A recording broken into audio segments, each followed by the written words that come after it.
आज मैं आपको इस वीडियो ट्यूटोरियल में ये बताऊंगा कि बीइंग अ रिपीटर और एसएसबी जाना और या एक फ्रेशर होके एसएसबी जाना किस में ज़्यादा चांसेस होते हैं to clear the SSB. Does it actually matter कि आप फ्रेशर हैं या आप एक बार, दो बार, तीन बार, 10 बार जाके रिपीटर बन के फिर पेपर दे रहे हो इसलिए आपका सिलेक्शन रेशियो कम है। तो ये सारी चीज़ें हम इस वीडियो में डिस्कस करेंगे। Definitely this is will be very important for you. आप एक बार ज़रूर इसको सुनिए। मान लेते हैं एक टेस्ट है, उस टेस्ट की रिक्वायरमेंट क्या है और हम किस कैरेक्टर, किस पर्सनालिटी के साथ उस टेस्ट में जा रहे हैं और फिर हम उस रिक्वायरमेंट को फुलफिल कर पाएंगे कि नहीं कर पाएंगे और हम वापस आ जाएंगे। हर चीज़ में एक रिक्वायरमेंट होती है। आपको पता है एज क्राइटेरिया की रिक्वायरमेंट है। कोई बंदा जो 18 साल का है वो फॉर्म भर सकता है एनडीए का, लेकिन अगर कोई 26 साल का है तो वो नहीं भर सकता। तो उसकी रिक्वायरमेंट नहीं है। अगर वो 27 साल वाला, 28 साल वाला बंदा जाके ट्राई कर रहा है एनडीए के लिए तो वो बेवकूफ़ है। वो उसके लिए बना ही नहीं है वो सिस्टम। वो कुछ और अच्छा कर सकता है उससे। तो ये भी होता है। तो सबसे पहले रिक्वायरमेंट्स क्या होती है एसएसबी क्लियर करने के लिए। देखो, जो भी एक ऑफिसर बनता है उसके अंदर कुछ ऐसी क्वालिटीज होती हैं जो आपने आसपास अपने फौजी भाइयों या आपने किसी भी ऑफिसर में देखी होंगी। ऑनेस्टी, वो वफादार होते हैं, थोड़े से अपनी तरफ ईमानदारी होती है, उनकी खुद की वफादारी होती है, इंसानियत होती है, शराफत होती है, कनिंगनेस नहीं होती है अंदर दिल में। यू नो ईमानदारी ऐसी भी नहीं है कि वो डुबा देगी, ऐसी ईमानदारी भी नहीं, बट इतनी कि हाँ वो जनरल लोगों का भला सोचते हैं। ऐसा नहीं है कि आप ऑफिसर बन गए उसके बाद यार आपके नीचे जो सोल्जर है या सेलर है उसको आप भूल ही गए हो, बस सब आपका ही है।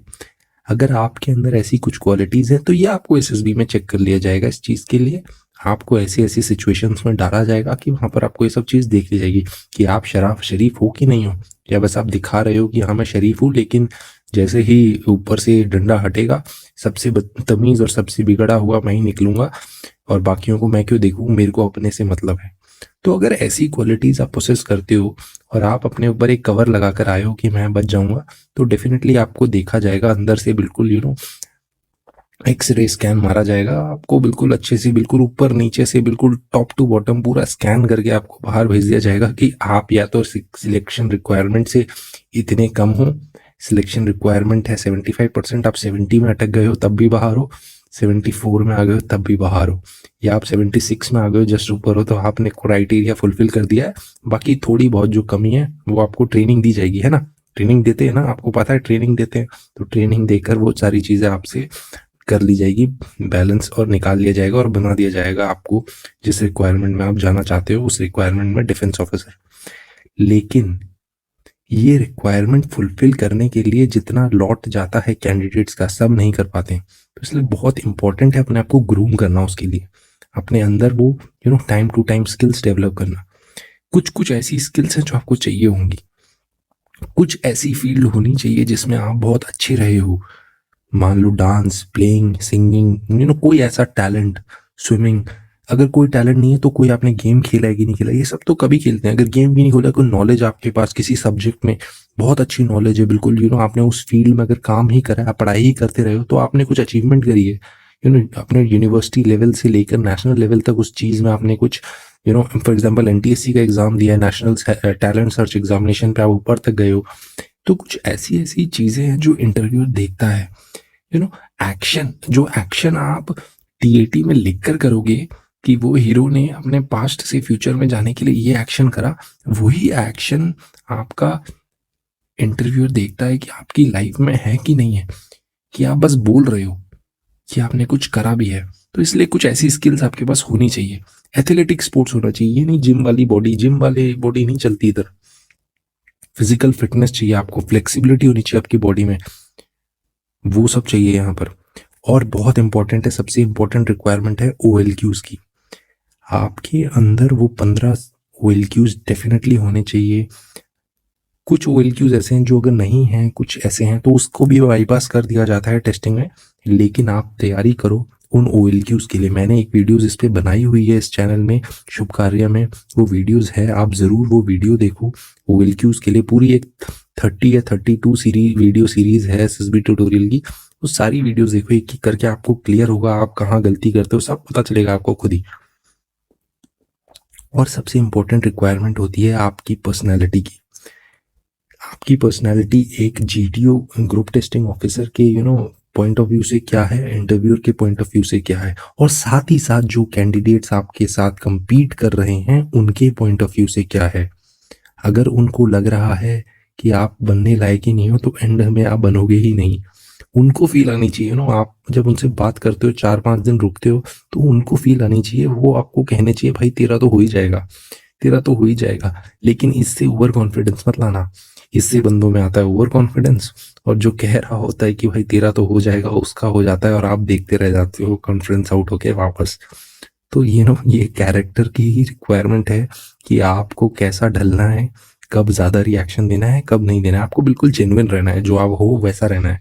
आपको ऑफिसर बनने आए हो, आपको किसी से इतना मतलब नहीं है। हाँ, कोई हेल्प मांग रहा है तो उसको हेल्प देना है, लेकिन स्मार्ट ज़रूर रहना है, सिंपल रहना है, इम्प्रेस ज़रूर करना है सबको, और समझना है जितने कैंडिडेट्स आपके साथ आ रहे हैं वो कहाँ से आए हैं, उनका बैकग्राउंड इतना आपको पता होना चाहिए।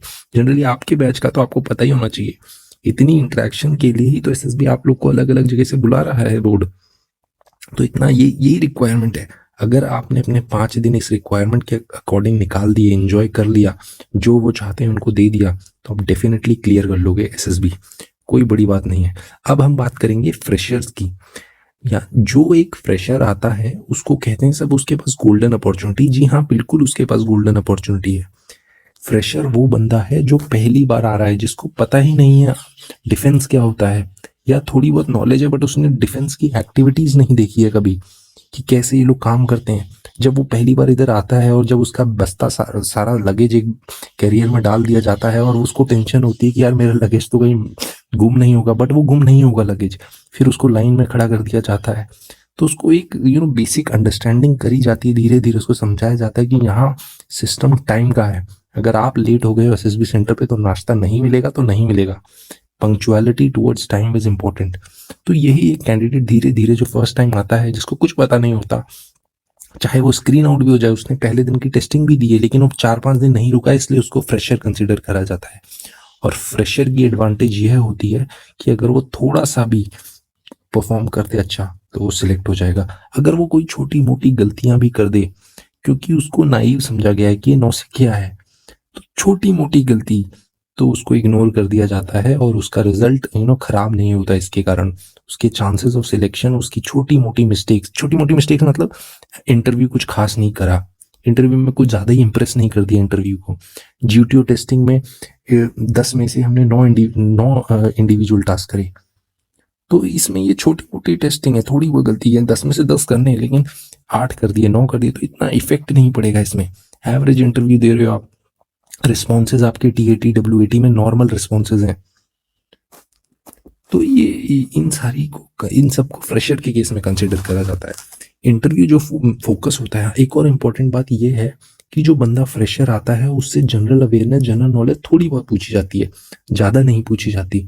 ज़्यादा इंटरव्यूअर उसकी पीआईक्यू में डालना चाहता है, क्योंकि इंटरव्यूअर को भी पता है कि ये बंदा पहली बार आया है, तो उसकी पर्सनालिटी को अगर वो सिलेक्ट कर रहा है आर्म्ड फोर्सेस के लिए तो उसको उसकी पर्सनालिटी के बारे में ज़्यादा पता होना चाहिए, क्योंकि उसकी पर्सनालिटी को वो पहली बार चेक कर रहा है और उसके पास बहुत इंपॉर्टेंट रोल है।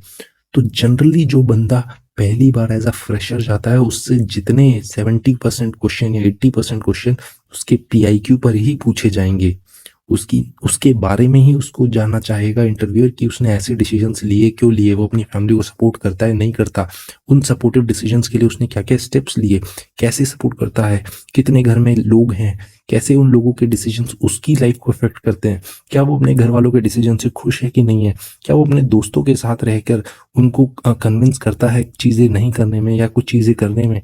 तो ऐसे ऐसे क्वेश्चंस उसकी इफेक्टिवनेस को चेक करेगा इंटरव्यूअर।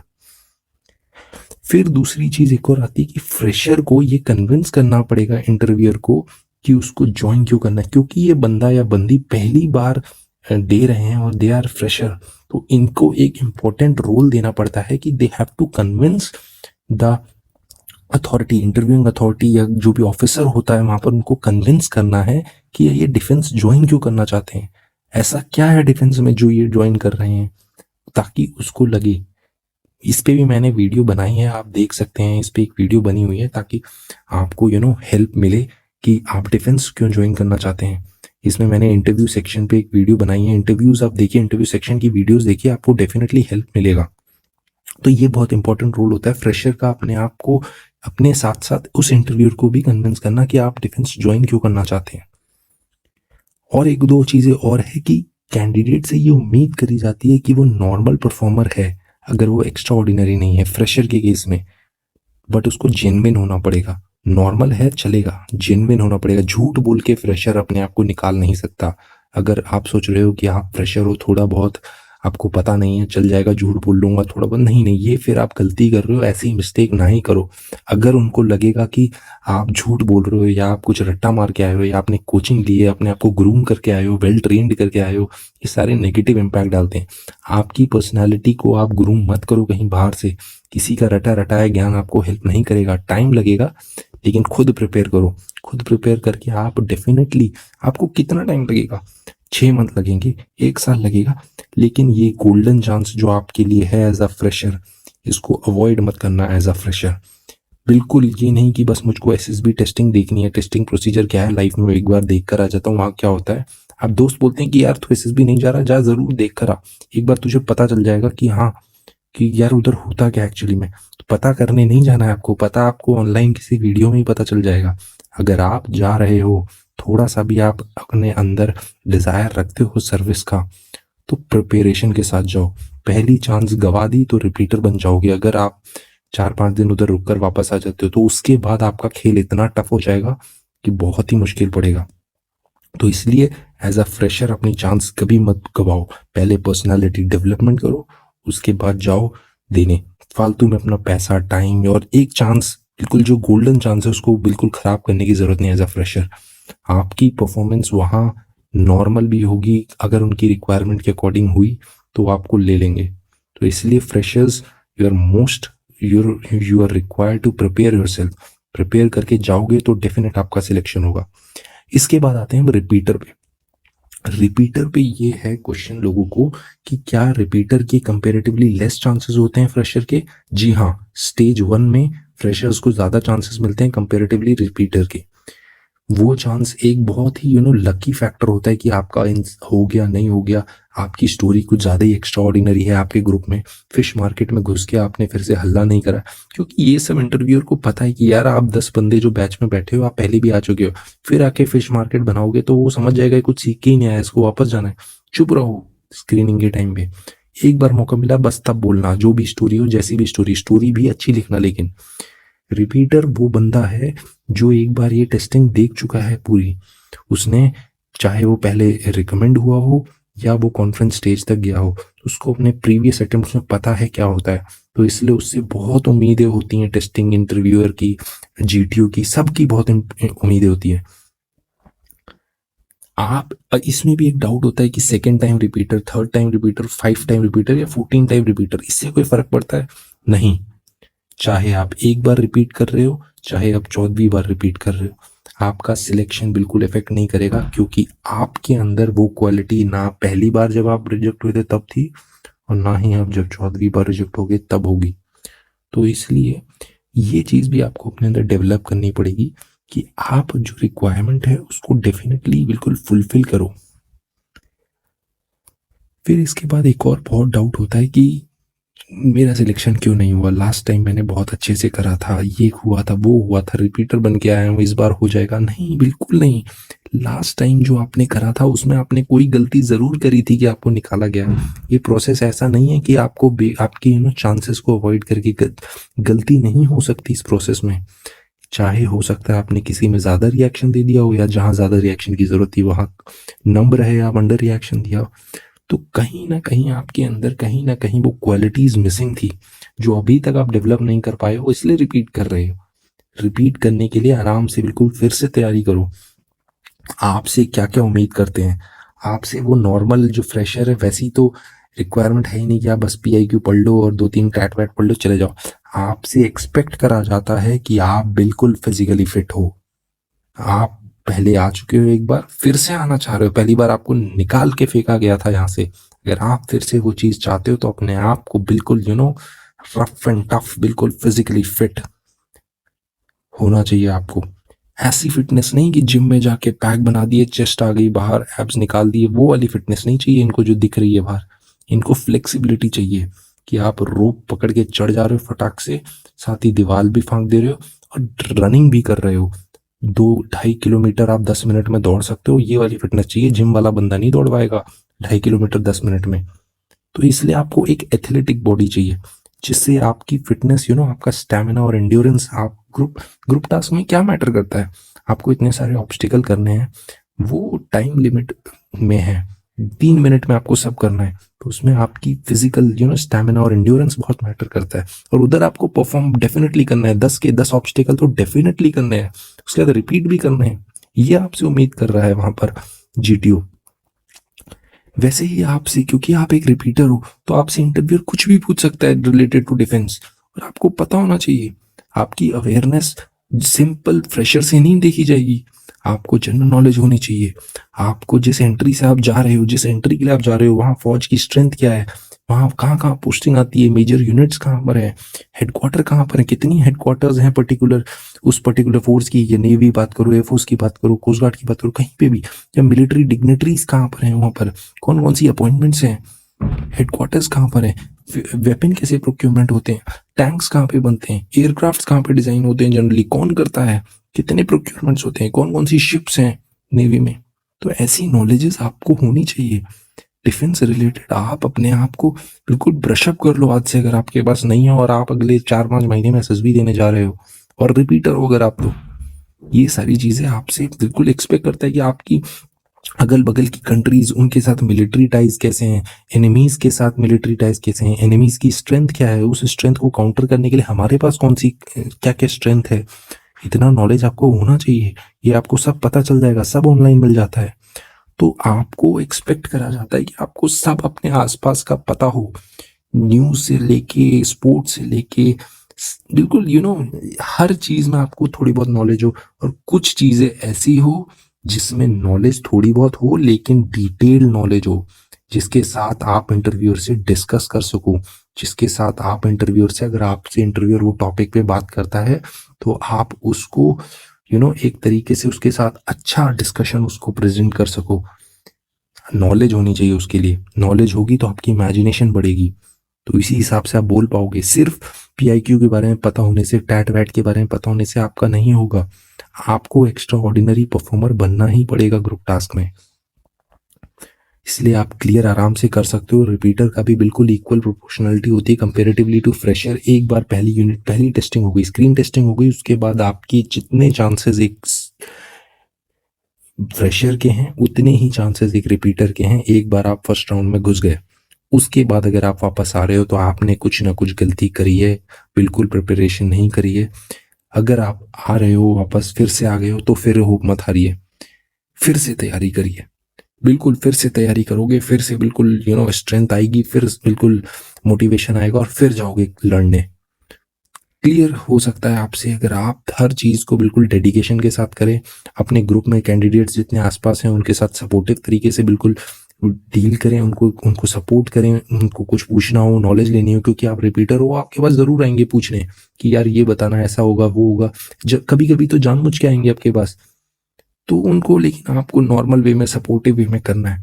ये नहीं कि उनके साथ ओवर रिएक्शन दिखा रहे हो, कुछ भी एग्जैजरेट कर रहे हो, पुराना एक्सपीरियंस फालतू फिजूल का बता रहे हो, बिल्कुल एक मदारी बन गए हो, हंसा रहे हो, खिला रहे हो, ये सब मत करना। लर्नर हो आप, उधर सीख रहे हो, आप उनसे कुछ सीख सकते हो। वो भी वही फ्रेशर है लेकिन वो भी कॉन्फ्रेंस स्टेज तक पहुंचा है, तो उससे भी आप कुछ सीख सकते हो। कोई ऐसी मिस्टेक मत करना जिसमें आपको लगे कि आप ओवर कॉन्फिडेंट दिखा रहे हो अपने आप को और फालतू का दिखा रहे हो। और साथ ही साथ अपने टर्न आउट के साथ तो कोई एक्सपेरिमेंट करना, बियर्ड, मूछ वगैरह, हेयर रख लिए बड़े बड़े, be well groomed and well dressed always, हमेशा पूरे एसएसबी 5 दिन के टेन्योर में। आपसे ये उम्मीद करा जाता है कि आपको सब कुछ पता हो डिफेंस फोर्सेस के बारे में, तो इस क्वालिटी को बिल्कुल बिल्कुल फुलफिल करना आप इंटरव्यूअर की। ऐसा नहीं है कि अगर आप एक नॉर्मल रिपीटर हो और एक स्मार्ट फ्रेशर है या कोई स्मार्ट रिपीटर है तो वो कोई आपका जो कॉम्पिटिटर है वो आपकी परफॉर्मेंस को, आपके चांस, आपके सिलेक्शन रेशियो को रोकेगा, ऐसा बिल्कुल नहीं है। आप इंडिविजुअली रिस्पॉन्सिबल हो अपने सिलेक्शन के लिए, चाहे आपके ग्रुप में 4 स्मार्ट लोग आपसे ज़्यादा हों। आप इंडिविजुअली रिस्पॉन्सिबल हो। सिर्फ ग्रुप टास्किंग की कुछ एक्टिविटीज़ है जिसमें ग्रुप पे आप रिलाई करोगे अपने साथ कैंडिडेट्स पे, बाकी इसके अलावा आप सब में इंडिपेंडेंट हो। सब आपकी इंडिविजुअल टेस्टिंग है, तो इसमें आपको खुद का परफॉर्मेंस देना है, इसलिए आपको डिपेंड किसी पे होना ही नहीं, आप किसी पे डिपेंड हो ही नहीं रहे हो, तो इसलिए इस चीज़ की टेंशन भी मत लेना बिल्कुल।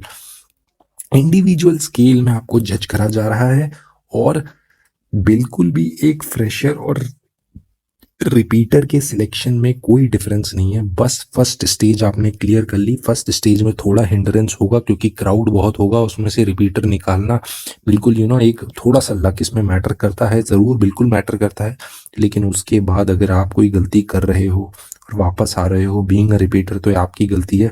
ये नहीं है कि इंटरव्यू में रिपीटर को लेते ही नहीं है, बहुत कम लेते हैं, ये नहीं है। आपको 5वीं बार भी आज इसलिए वापस भेजा गया है, या दूसरी बार भी इसलिए वापस भेजा गया है क्योंकि आप में वो क्वालिटीज़ नहीं है जो रिक्वायरमेंट मैंने आपको पहले भेजा बताई। आप इधर जितनी सीरीज़ पे वीडियो है इस चैनल पे, वो देख सकते हो एसएसबी प्रिपरेशन के लिए क्या करना है क्या नहीं करना है, ये देख सकते हो, सीख सकते हो, और आपको इससे डेफिनेटली बहुत हेल्प मिलेगी।